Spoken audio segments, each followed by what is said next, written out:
College जती युवती ने हनुमान मढ़ी चौक नजीक डंपरे अडफेटे लेता दुखद मौत। जूही नडियापरा नामनी कॉलेजियन युवतीનું સ્થળ પર જ મોત થયું છે। ડમ્પર ચાલક ઘટના બાદથી ફરાર છે। પરિવાર પર દુઃખનો પહાડ તૂટી પડ્યો છે। બેફામ ડમ્પરો વિરુદ્ધ કડક વલણ ન અપનાવતા પોલીસ અને આરએમસી સામે સ્થાનિકોની નારાજગી છે।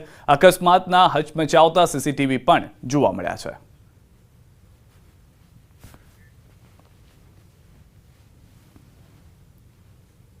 આવી બને પણ જ્યારે આપણી ઉપર આવે ત્યારે ખરેખર પ્રતિબંધ હોવો જોઈએ। વાહનમાં કોકના કાળજાના કટકા છીનવાઈ જાય। આરએમસી ની કેટલી મોટી બેદરકારી બધાયની આમાં તો બધાયનો ગુનો લાગુ પડે કે આ વાહન જ્યારે સ્કૂલનો ટાઈમ હોય આવા ટાઈમે ન રહેવું। તો અકસ્માત સર્જનાર ડમ્પર અંગે ખુલાસો થયો છે કે આરએમસી કોન્ટ્રાક્ટરના GJ36T0197 નંબરના ડમ્પરે સર્જ્યો અકસ્માત। વાહન ધીરજબા જયપાલસિંહ ગોહિલના નામે રજીસ્ટર હતું। સમગ્ર મામલે ગાંધીગ્રામ પોલીસે વધુ તપાસ પણ શરૂ કરી દીધી છે। રાજકોટમાં હચમચાવી નાખે તેવો બનાવ સીસીટીવીમાં કેદ થયો છે। બોલેરો જીપથી હત્યાનો પ્રયાસ સીસીટીવીમાં કેદ થયો છે। કુવાડવા રોડ પોલીસ સ્ટેશનમાં નોંધાઈ છે ફરિયાદ। નવાગામ આણંદપર ગામે રહેતા નરેશ ઠાકોર નામના વ્યક્તિ વિરુદ્ધ ફરિયાદ। ગભરુ સાસકિયા નામના વ્યક્તિએ નોંધાવી છે ફરિયાદ। ગભરુના ભાઈ શૈલેષભાઈ અને નરેશ ઠાકોર વચ્ચે અગાઉ થઈ હતી બોલાચાલી। વાહન અડકવા જેવી બાબતે થઈ હતી બોલાચાલી। જૂની બોલાચાલીની અદાવત રાખી હત્યાનો પ્રયાસ।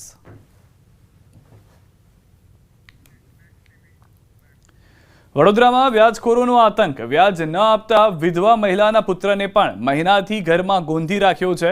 આ ચોંકાવનારી ઘટના બની માંજલપુરમાં। એક વિધવા મહિલા અને તેના માનસિક રીતે અસ્વસ્થ પુત્ર પર વ્યાજખોરોએ એવો અત્યાચાર કર્યો કે સાંભળીને હૃદય કંપી ઉઠે છે। વુડાના મકાનમાં રહેતી વિધવા મહિલાએ દીકરીના લગ્ન માટે 70,000 વ્યાજે લીધા હતા। 70,000 સામે 1.5 લાખ ચૂકવ્યા હતા। વ્યાજખોરોએ ઉઘરાણી ચાલુ રાખી છે। વિધવાના ઘરમાં જ યુવાન પુત્રને પૂરીને વ્યાજખોરોએ રૂમને તાળું મારી દીધું। વ્યાજખોર માતા પુત્રએ લાચાર પરિવાર પર અત્યાચાર ગુજાર્યો। વ્યાજખોર નરેન્દ્ર દાવા અને તેની માતા શારદા દાવાએ વિધવા માતા પુત્રને માર પણ માર્યો। પીડિત વિધવા ઘરની બહાર રહી લોકો પાસેથી ખાવાનું માગી પુત્રને ખવડાવતી હતી।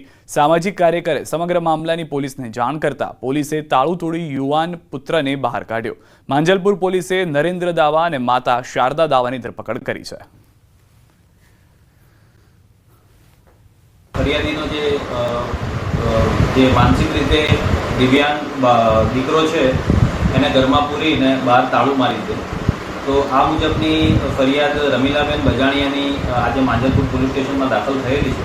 જેમાં ભારતીય ન્યાય સંહિતાની કલમ 308(2), 127(2) અને મની લેન્ડિંગ એક્ટની કલમ 40, 42 અને 44 મુજબ ગુનો દાખલ કરી આગળની તપાસ ચાલુ છે। અત્યારે અમે માંજલપુર વિસ્તારમાં આવ્યા છીએ અને દ્રશ્યો તમે જોઈ રહ્યા છો। વ્યાજખોર દ્વારા એક પુત્ર છે તેને અહીંયા રૂમમાં કેદ કરી દેવામાં આવ્યો હતો અને દ્રશ્યોમાં તમને જે દેખાઈ રહ્યું છે કે એક જાળી છે અને ત્યાં તારું મારેલું છે। ત્યારે આ એ જ જાળી છે ને અહીંયા તારું મારેલું હતું અને એક લાચાર વિધવા માં છે તે આ તમે અહીંયા બકોરું જોઈ રહ્યા છો જાળીનું, તેમાંથી પોતાના પુત્રને અંદર ખાવાનું જે છે તે પહોંચાડતી હતી। પોતે ભિક્ષા માગીને આમ તેમ લોકો પાસેથી માગીને પોતાના પરિવારનું એટલે કે દીકરાનું અને પોતાનું ગુજરાન ચલાવતી હતી। પરિવારની સ્થિતિ જોઈ શકાય છે, ખૂબ જ લાચાર પરિવાર છે। મજબૂરી વશ થઈને વ્યાજે પૈસા લીધા। 70,000 પહેલા દીકરીના લગ્ન કરવા માટે વ્યાજે લીધા અને ત્યારબાદ નાનો દીકરો જ્યારે ડેથ થઈ ગઈ, એક્સપાયર થઈ ગયો, મૃત્યુ પામ્યો, ત્યારે તેની અંતિમ ક્રિયા માટે વર્ષી માટે 30,000 લીધા। ત્યારે માજી સાથે વાત કરીશું। માજી, શું કહેશો, ક્યારે વ્યાજે પૈસા લીધા હતા અને તમારા પર કયા પ્રકારનો અત્યાચાર ગુજારવામાં આવ્યો? વર્ષ થયું મેં એમને વ્યાજ ભરતી હતી 10,000 રૂપિયા, 70,000 ભરતી હતી। પછી મારા છોકરાની વર્ષીમાં મેં 3,000 ને 300 રૂપિયા વ્યાજ ભરતી હતી। પછી મારા ઘરે આવીને ચપ્પલથી મારે છે મને। સુઈ ગયેલી હોય તો મારી સાડી બી નીકળી જાય તો સુધી મને મારી ચપ્પલે એમના છોકરા ને એમની મમ્મીએ। અમદાવાદની ખ્યાતિ હોસ્પિટલ કાંડનો મામલો। ગુજરાત હાઈકોર્ટે આરોપીઓના જામીન મંજૂર કર્યા। જામીનના વિરોધમાં ગાંધી ચિંધ્યા માર્ગે મૌન કાર્યક્રમ NSUI દ્વારા કરાયો। વિરોધ હોસ્પિટલ બહાર લગાવ્યા પોસ્ટર। પોલીસે NSUI કાર્યકર્તાઓની અટકાયત કરી।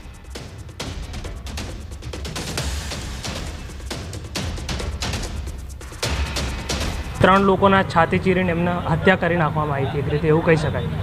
તો એમના જે આરોપી હતા એ આજે બી જામીન ઉપર ખુલ્લે આમ ફરે છે।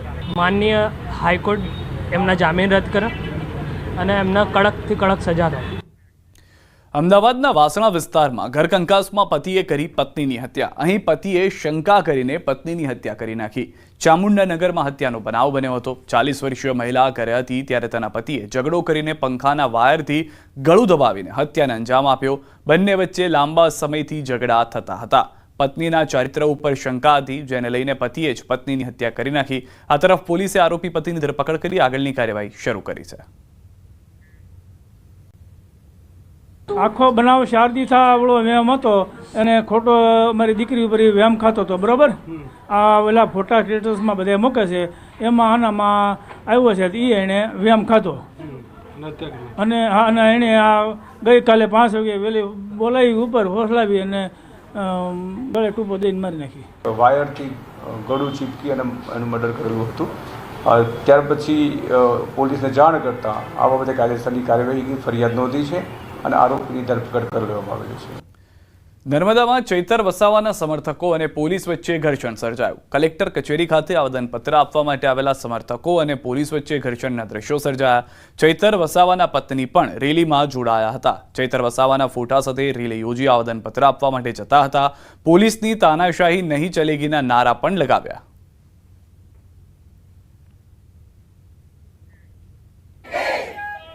આજે અમે રાજપીપળા ખાતે કલેક્ટર કચેરી આવેદનપત્ર આપવા માટે અમારા લોકો સાથે આવ્યા છે અને ધારાસભ્ય ચૂંટાયા પછી ઘરે એક પણ દિવસ આરામ કર્યો નથી અને લોકો માટે સડકથી સદન સુધીનો અવાજ ઉઠાવે છે.